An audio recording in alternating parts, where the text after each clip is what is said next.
gravar. Então, boa noite, pessoal. São quase 9 horas da noite. A gente estava no bate-papo informal aqui, antes de eu começar a gravar a aula. A razão de estar começando um pouquinho mais tarde nosso encontro presencial, né? Digamos assim, síncrono, né? Presencial é digital síncrono, foi porque eu estava fazendo uma palestra ali em decorrência da semana de secretariado, convidado a 3 dias de palestras, e a coisa acabou se alongando lá. Então, imediatamente eu saí de lá, fechei a sala e já abri essa. Então, foi por isso que demorou um pouquinho. E lá, a palestra que eu fui convidado a ministrar é sobre empreendedorismo, que é um dos pilares do curso de vocês, tá? Alta gestão, empreendedorismo, são 4 pilares, né? Então, feita essa justificativa, vamos dar sequência nos nossos estudos sobre direito do consumidor. Bacana? Então, vamos lá. Deixa eu sair daqui. Aí. Já passamos pela política. Nós estamos falando sobre os princípios, né, do direito do consumidor. Tá? Hoje eu quero falar... de vulnerabilidades, né? Aquelas princípios. Isso, tá? Eu lembrei. Incrível que eu lembrei. Né? Falamos da vulnerabilidade jurídica, tá? Eu quero só falar um pouquinho da vulnerabilidade agravada, rapidinho, tá? Deixa eu olhar aqui. Tá aqui. Chegamos. Tá? Então, normalmente a vulnerabilidade ela é agravada em razão de uma condição. Eu desliguei o meu vídeo, gente, porque eu estou numa tomação de água aqui que está difícil. Então, só para não ficar mostrando que eu estou tomando água. Então, ela é agravada normalmente em razão de uma condição pessoal do consumidor, tá? Que o coloca numa situação de dificuldades em tomar as melhores decisões em contratar ou não um serviço ou adquirir ou não um produto, tá? Primeiro deles é a vulnerabilidade agravada da criança. Por quê? Porque a criança ela tem uma capacidade de decidir mais limitada do que um adulto. Então, ela é mais facilmente induzida a consumir algo que, de repente, ela nem condições econômicas tem. Mas porque a coisa é colorida, porque houve toda uma estratégia de marketing que levou ela a tomar uma decisão, levou-a a tomar uma decisão de consumir algo que ela, de repente, não estava necessitando. Tá? Essa vulnerabilidade agravada da criança ela tem um fundamento jurídico, está lá no artigo 227 da Constituição, que impõe tanto à família quanto ao Estado a assegurar à criança e ao adolescente o direito à vida, saúde, alimentação, educação, lazer, profissionalização, enfim. Então, o próprio Estado ele já reconhece essa condição mais vulnerável da criança e impõe tanto ao Estado quanto à família proteger os seus interesses, ainda que ele não tenha consciência disso. Tá? E aí, o comentário, né, do autor além de todos esses direitos que ele tem, né, que está previsto na Carta Magna, né, impõe também tanto à família quanto ao Estado colocá-la a salvo de toda forma de negligência, discriminação, exploração, violência, crueldade ou opressão. Tá? Então, é aqui que é o fundamento doutrinário e jurídico para falar da vulnerabilidade agravada. Então, quando a relação de consumo envolve interesses de criança, a forma como o Estado, através do Poder Judiciário, vai intervir na relação será no sentido de um reconhecimento especial dessa situação da criança e, consequentemente, olhando com os olhos um pouco mais, digamos assim, frios, o fornecedor de produto ou prestador de serviço. Tá? Então, se vocês estiverem numa empresa, numa corporação, e que destina prestação de serviço que envolva crianças, tome cuidado com isso. Tá? Tome muito cuidado. Não que você não vá estar no mercado de consumo, vá, mas sempre lembrando que as coisas têm que ser muito claras, que não trate com a criança, mas com os pais da criança ou com o responsável da criança. Entendeu? Eu tenho uma empresa de festas infantis. Ótimos. Você está prestando serviço, né, de buffet, não sei o que lá, e mais fornecendo produtos. É um negócio que pode ser muito rentável. Mas como você está trabalhando numa faixa de clientes que são mais sensíveis, então tudo tem que estar muito claro no papel, tá? Sempre no papel, ok?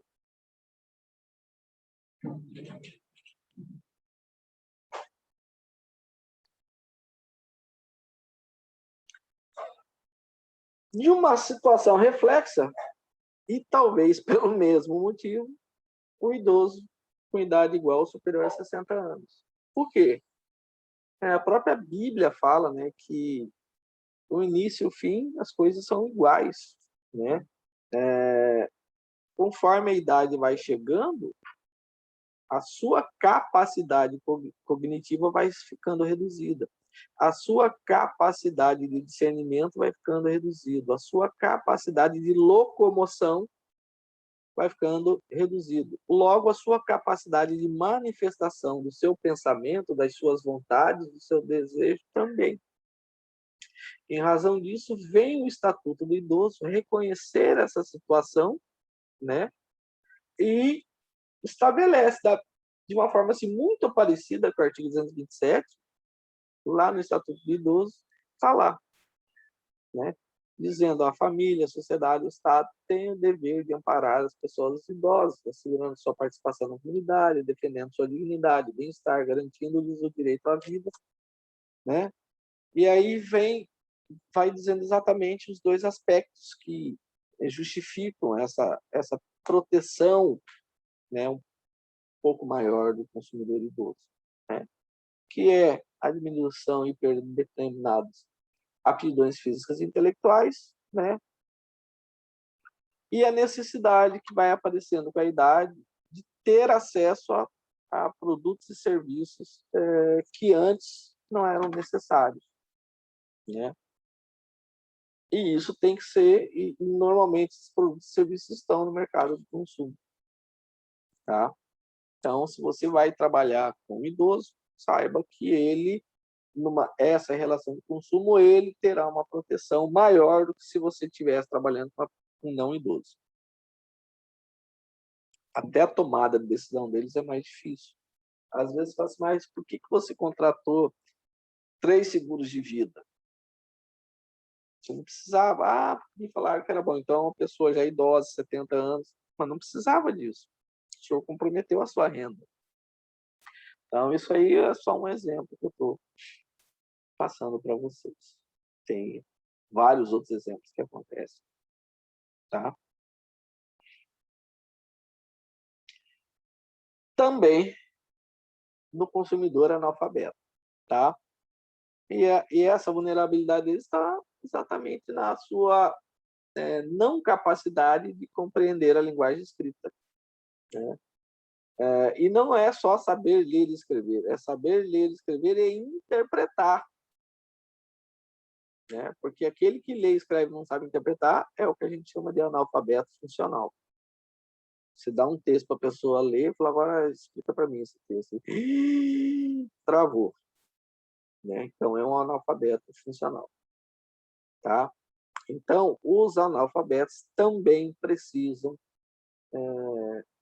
ser tratados no mercado de consumo de uma forma diferente, tá? Isso é usual, gente, usual. E é por isso que em muitos rótulos, né, produtos que colocam em risco a vida da pessoa é ter desenhos. Para a pessoa olhar o desenho, o analfabeto olhar o desenho e interpretar mais ou menos qual é o risco, como que usa, né? Criança, a mesma coisa, tá? E aí o Bruno Miragem fala dos analfabetos funcionais. Ele reconhece, né, pelo fato de saber assinar o nome, celebra contrato de consumo, aí ele se vincula obrigacionalmente com mais facilidade para o analfabeto pleno. No entanto, não possui a necessária compreensão das consequências jurídicas decorrentes desse contrato, né? Eu falo assim, gente, eu tenho uma certa dificuldade com matemática financeira. Então, quando aparece aqueles contratos de mútuo, de empréstimo, de CDC, na hora que entra na parte da contabilidade da matemática financeira, eu sofro, tá? E eu não me sinto uma pessoa desprovida de cognição, de inteligência, de informação. Então, se eu que entendo que eu tenho condições de tomar umas boas decisões, tenho dificuldade nessa parte, imagina um analfabeto funcional, né? A gente tem que estudar, pesquisar, procurar contador, pedir auxílio antes de assinar alguma coisa, né?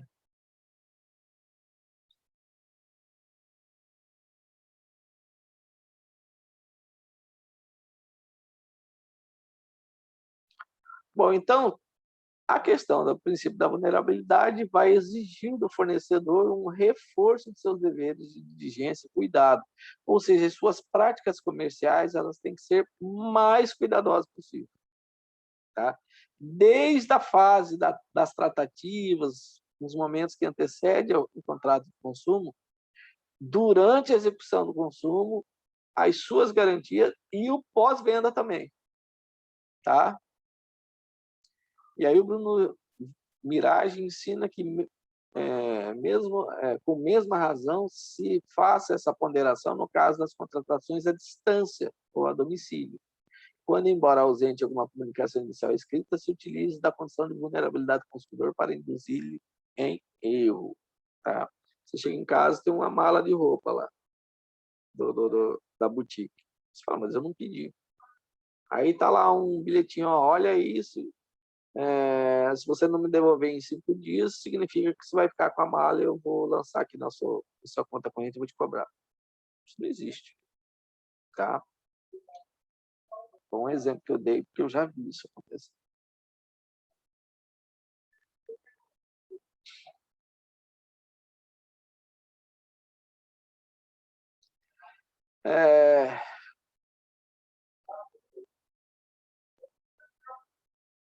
Uma outra parte que tem aqui, que fala da vulnerabilidade agravada, é quando mesmo que a pessoa não seja criança, não seja idosa, mas ele está num momento de fraqueza intelectual ou ignorância do consumidor.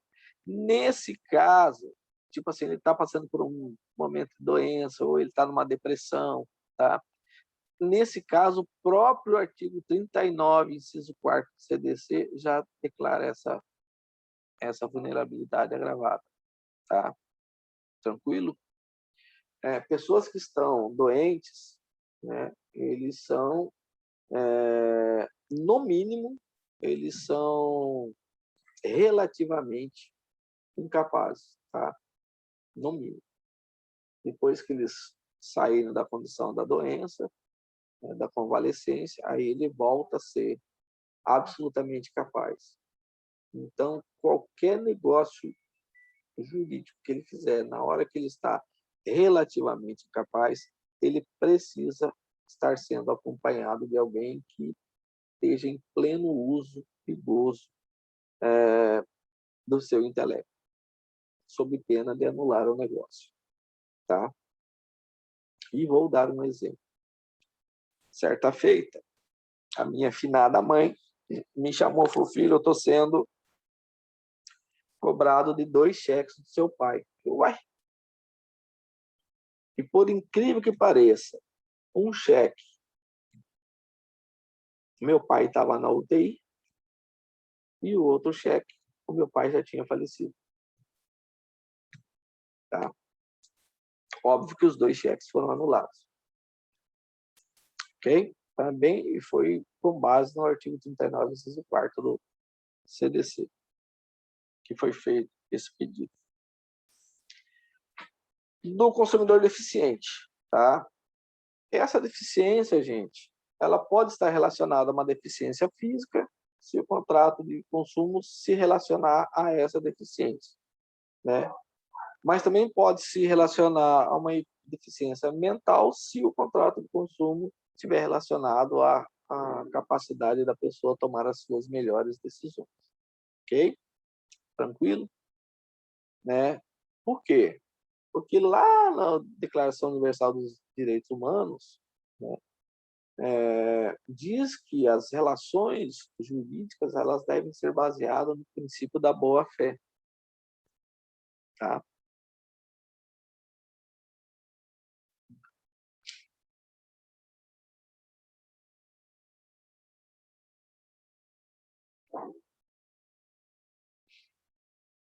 E aí, em 75, vem a Declaração dos Direitos das Pessoas Deficientes. Né? E aí ele vai dizer que a gente classifica uma pessoa como deficiente quando ela é incapaz de assegurar por si mesma, total ou parcialmente, as suas necessidades básicas de uma vida individual ou social normal, em decorrência de uma deficiência, congênita ou não, em suas capacidades físicas ou mentais. Tá? Esse conceito ele vai alterando, ele está em constante modificação. Por quê? Porque com o avanço da tecnologia, o aumento populacional e a expansão das cidades, vão surgindo novos fatos, novas situações que colocam as pessoas deficientes físicas ou mentais numa situação bastante não social.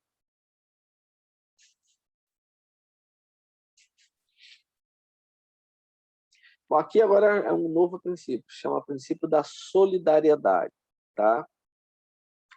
Ela vai decorrer do artigo 1º da Constituição Federal, no seu inciso 4º, tá? Quando ele diz que são princípios fundamentais do Estado brasileiro o reconhecimento dos valores sociais do trabalho e da livre iniciativa, tá?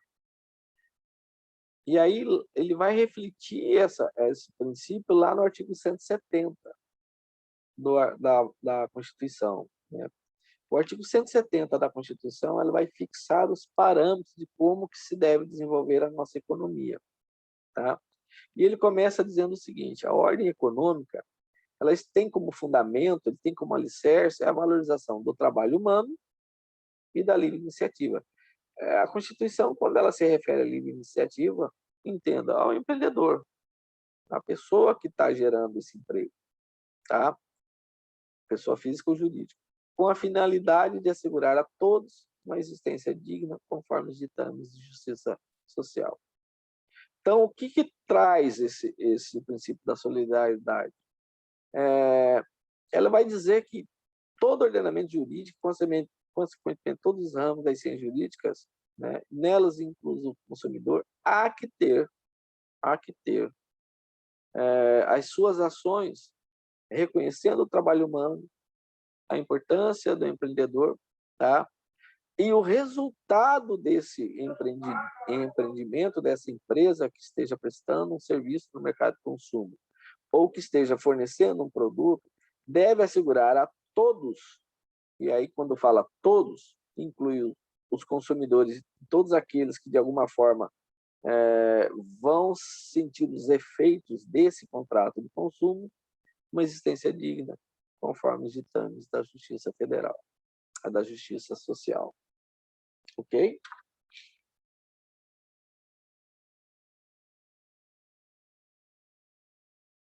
De forma prática, né,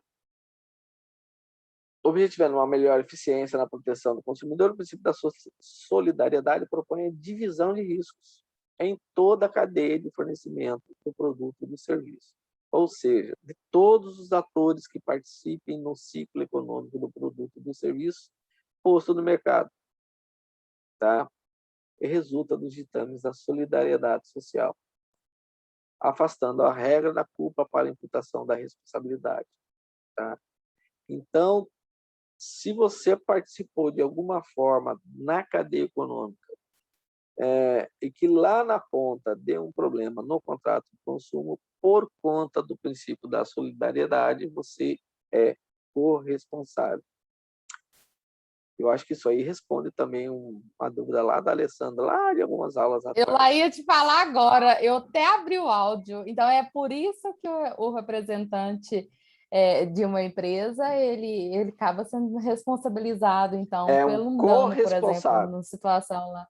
É um Ixi, corresponsável, meu Deus. tá? É Pelo princípio da solidariedade, dividir exa- os riscos, ou seja, dividir os é, prejuízos. sim, você ganha dinheiro com isso, mas também você pode perder, ok? Sim, Porque, às vezes, entendi, onde que ok. pode estar a responsabilidade do representante? Na hora que ele foi tirar o pedido, ele não explicou para o comerciante como aquele produto deveria ser armazenado, né? Prazo de validade, alguma coisa assim. E o consumidor falou, não, o comerciante falou, não, mas ninguém me falou nada disso. De quem que você comprou? Ah, da indústria tal e o representante é fulano de tal. Pronto, já está todo mundo junto, tá? É isso que acontece, é um tal do o pintor que faz o serviço, eu não sabia que era assim. A É. gente escuta muito isso. E aí, o que você tem que fazer? Treinar o pintor, né? Ou treinar a empresa. E Sim, e quando o deixar pintor isso. fala que já tem 15 anos de experiência. Não, mas você tem que treinar e pegar um comprovante, fazer um comprovante desse treinamento. Sim, Entendeu? Que é muito entendi. mais fácil ele querer tirar o dele e deixar você numa situação complicada. Né? Que é a visão de quem não tem bons princípios, bons valores. Né? Não age de boa fé. Exatamente. A responsabilidade civil do fornecedor no CDC, em razão desse princípio, se dá através de um novo critério de repartição dos riscos sociais, inclusive com extensão de seus efeitos, na medida em que reconhece que não só os consumidores são vulneráveis, mas também todos que virem ser expostos e se tornarem vítimas de eventos decorrentes do desempenho da atividade econômica do fornecedor. Eu comprei um bolo da tia do bolo e muitas pessoas tiveram problemas intestinais por conta disso. É o que ele está dizendo aí. Todas essas vítimas serão reconhecidas como consumidores e poderão, na busca dos seus direitos, invocar os efeitos do Código de Defesa do Consumidor. Princípio da boa-fé. Tá? O inciso 3º do artigo 4º do CDC informa que a harmonização dos interesses, né, incertos de uma relação de consumo, ou dentro de uma relação de consumo, tem por base a boa-fé, que resulta no equilíbrio dessa relação. Tá? Então, quem vende tem que vender em boa-fé, quem compra tem que comprar em boa-fé. E a boa-fé, para fins de estudo nas ciências jurídicas, ela se divide em boa-fé objetiva e boa-fé subjetiva. Boa-fé subjetiva decorre de um estado psicológico que se reconhece a pessoa e que constitui requisito presente no suporte dos fatos, né? Que estão aí em certas normas jurídicas para a produção dos seus efeitos. Tá? Em apertadas palavras, resumindo, traduzindo, leva em conta a intenção do agente para dar ou não validade ao ato jurídico praticado, na medida que o cerne da boa-fé traz a ideia de que ninguém é dado a agir em flagrante prejuízo de outros, para obtenção de vantagem indevida ou desproporcional. Então, a boa-fé subjetiva, você vai falar, cara, mas você sabia que esse produto precisava ter um treinamento especial, por que você não deu? Aí você verifica a má-fé subjetiva. Tá?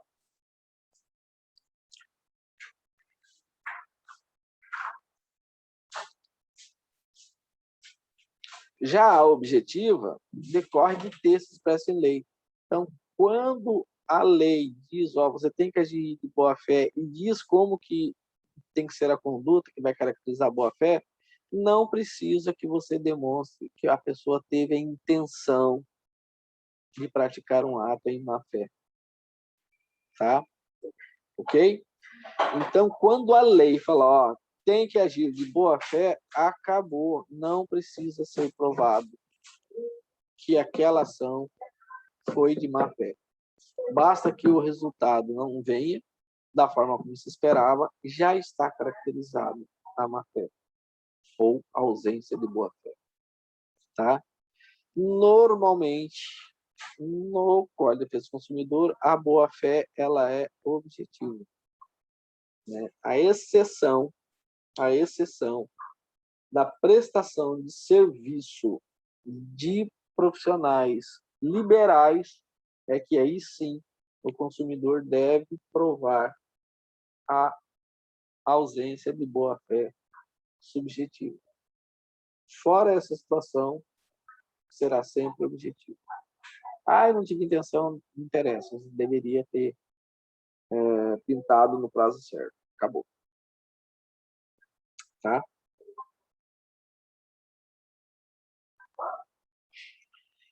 Percebe uma proibição proposta pelo CDC, né? Parte do fato de que o fornecedor de produto e serviço, aproveitando-se da condição de vulnerabilidade do consumidor, coloca-se em posição manifestamente mais vantajosa e forte, impondo ao consumidor situações tais que, em condições equilibradas, ele não se submeteria. Portanto, vai ser usada a boa-fé objetiva para resolver isso. Princípio do equilíbrio. Tá? Novamente, vem o Bruno Mirage. Ele diz o seguinte, ó, quando eu reconheço a vulnerabilidade do consumidor e o caráter desigual com que ele se relaciona com o fornecedor, eu preciso reequilibrar essa relação. Esse é o princípio do equilíbrio. Como que ele reequilibra? Processualmente, com a inversão do ônus da prova, né, com as antecipações de tutela, que são as liminares, né, com a possibilidade de uma obrigação forçada. É uma forma de você reequilibrar a relação. Tá? Ok? Então, o Estado vai intervir sempre buscando reequilibrar a relação jurídica em concreto.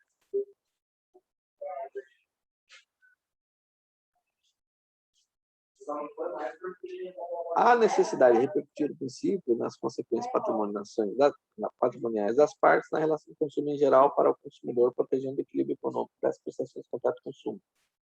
O que ele está dizendo aí? Uma vez teve uma situação em que teve um problema no supermercado de bairro, e aí, quando saiu a decisão judicial, aquele supermercado já estava fechado. Então, o que se fez? Foi-se atrás do patrimônio dos sócios. Exatamente. Para você proteger o patrimônio, né, do consumidor lesado. É isso que ele está dizendo aqui. Propõe a necessidade de reequilibrar a responsabilidade civil extracontratual pela aplicação da culpa objetiva, tá? Assim como pelo reequilíbrio processual das partes, garantindo um papel ativo do juiz na lide, no processo, mas principalmente pela possibilidade da inversão do ônus da prova em favor do consumidor.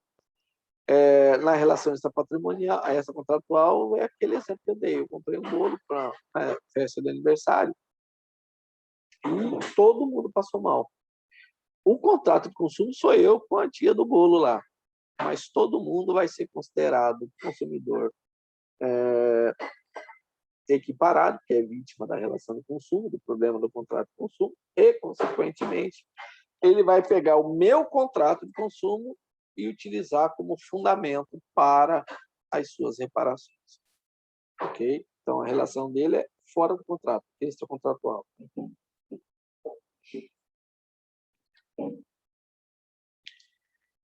Bom, o princípio da intervenção do Estado. O próprio Código de Defesa do Consumidor diz que o Estado tem que estabelecer padrões, tem que fiscalizar o tempo todo, tem que ver se os equipamentos de metrologia estão funcionando bem, né? Se a bomba está entregando 1 litro certinho, se a balança está pesando o quilo certinho, né? se o prazo de validade está sendo feito, se o produto não tem um defeito na origem. Tá? Então, resulta do reconhecimento da necessidade da intervenção do Estado na defesa do consumidor, na medida que o texto constitucional impõe o Estado a promover a defesa do consumidor. Nós vimos lá atrás, no artigo 5º, no artigo 48 da DCT e tudo mais. Passou-se a noção de um Estado liberal para um Estado social, né, que rege e intervém no mercado de consumo sensível às constantes mudanças implementadas pelo desenvolvimento tecnológico e econômico. Porque o Estado liberal é aquele assim, o mercado se autorregula. Né?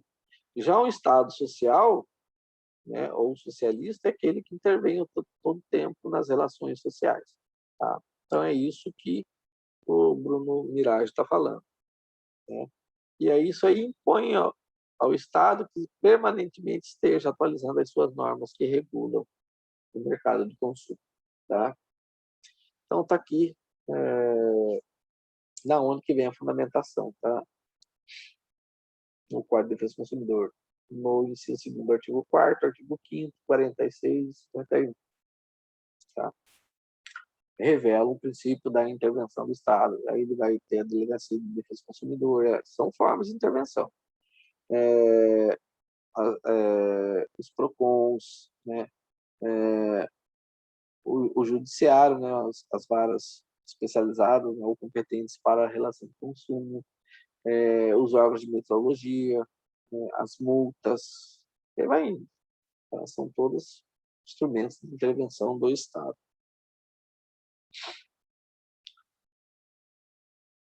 Princípio da efetividade. Tá? O princípio da efetividade é o seguinte, que não adianta ter um Código de Defesa do Consumidor, mas que ninguém respeita. Né? Ninguém segue a risca. Então, quando o Estado intervir na relação de consumo, ele tem que intervir no sentido de dar efetividade aos princípios do Código de Defesa do Consumidor. E, consequentemente, reconhecer a condição do elo mais fraco do consumidor e buscar o reequilíbrio das coisas, solucionando a controvérsia. Tá? O Bruno fala novamente que são conhecidas situações de respeito ou simples desconsideração da existência da lei, assim como vários expedientes possíveis para evitar que ela produza os resultados concretos concebidos quando da sua elaboração. Esse mesmo princípio da atividade é muito forte no direito do trabalho. Tá? Por isso que a grande maioria dos direitos trabalhistas são indisponíveis, mesmo. O que é um direito disponível? Que você tem, você não pode abrir mão dele. Tá? Então, por exemplo, direito à vida é um direito que você tem, só que você não pode abrir mão dele. Né? Em razão da indisponibilidade, por exemplo, do direito à vida, é que quando alguém tenta tirar a própria vida, o Estado vai intervir no sentido de não deixar que você cometa o suicídio. Não é crime. Tá? Você não é preso por causa disso. Ok?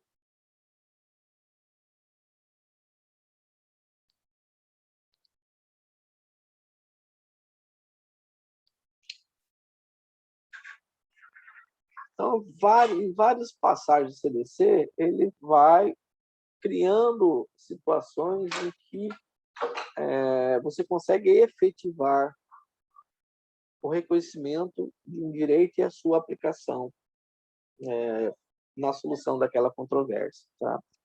Que é aquilo que eu falei, são as liminares que são dadas, as obrigações de fazer, né? São antecipações de uma decisão judicial já no começo da demanda, a fim de assegurar o resultado final que se pretende, que é a sentença julgada procedente lá no final da ação, que às vezes demora muito tempo, tá? Às vezes nem tanto.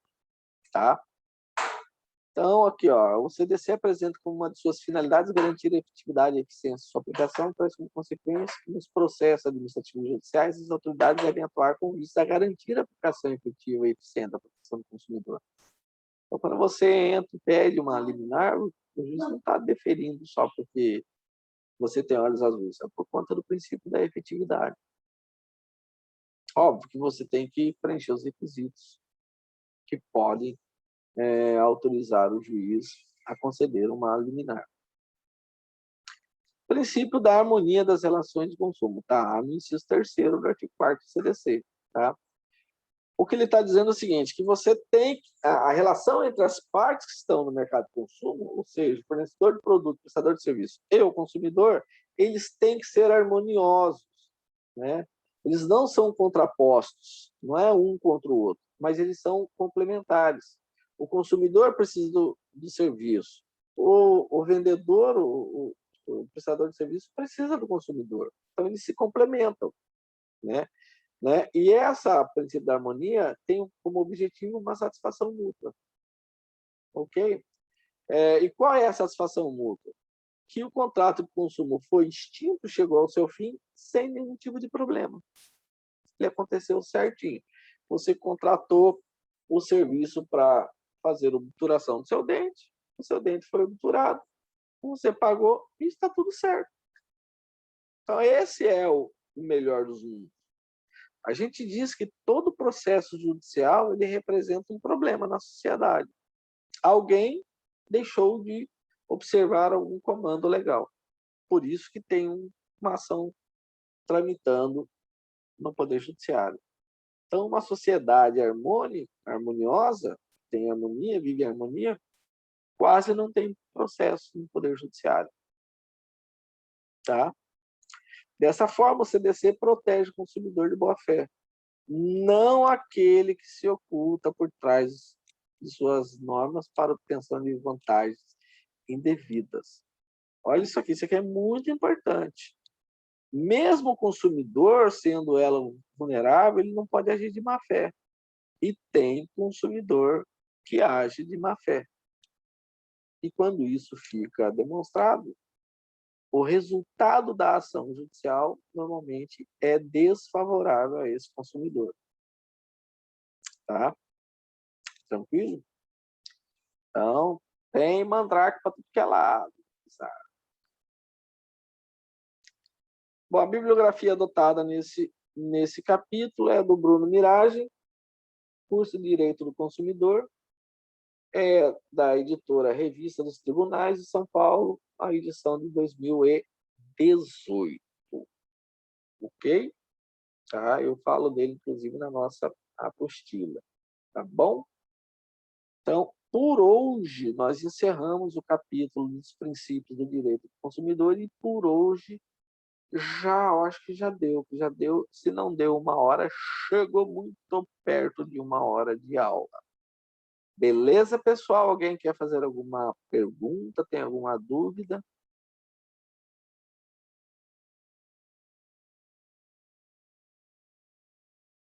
Ninguém tem nenhuma dúvida, então podemos encerrar a aula. Tá de boa. É muita informação, mas é só a gente se pôr na situação. Não, tranquilo, tá? Eu vou daqui a pouco eu não sei, mas eu vou subir a aula, qualquer um que alguém queira depois dar uma revisada na aula. Realmente, eu precisava acelerar essa parte, mas assim, é mais leitura, tá, pessoal? Tá lá na apostila também.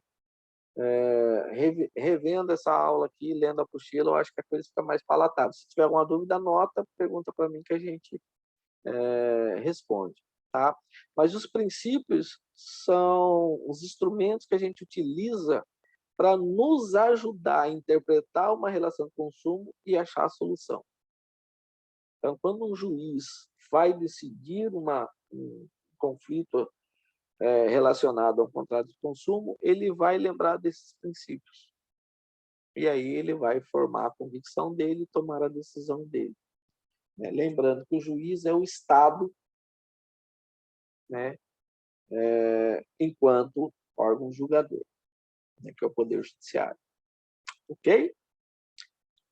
Bom, pessoal, então já deu a nossa aula por hoje, tá bom? Semana que vem, se Deus quiser, nós estamos no mesmo bate-horário. A gente não tem palestra prevista para o primeiro horário de quarta-feira, então a gente vai começar certinho às 8h30. Eu acho que é 8h30, né, que é o nosso horário. É isso, Alessandro? 8h30, 8h45. Não, se a gente começar 8h30, 9h30 a gente termina. Se a gente começar 8h45, 9h45 a gente termina. Tá bom? Depende da fome da turma. Se nós quiser fazer um recreio depois da aula de contábil, Ah, né? tranquilo. Não, mas vocês podem comer aí na bancada, nada impede. Nada impede, é só Impide. desligar, desliga o vídeo e come lá o ovo frito, tá de boa, né? Então tá, pessoal, fiquem com Deus, É. Deus abençoe vocês, fiquem em paz, com saúde e até a próxima semana, tá bom? Boa Tchau, noite. tchau. Boa semana, boa noite. Boa noite.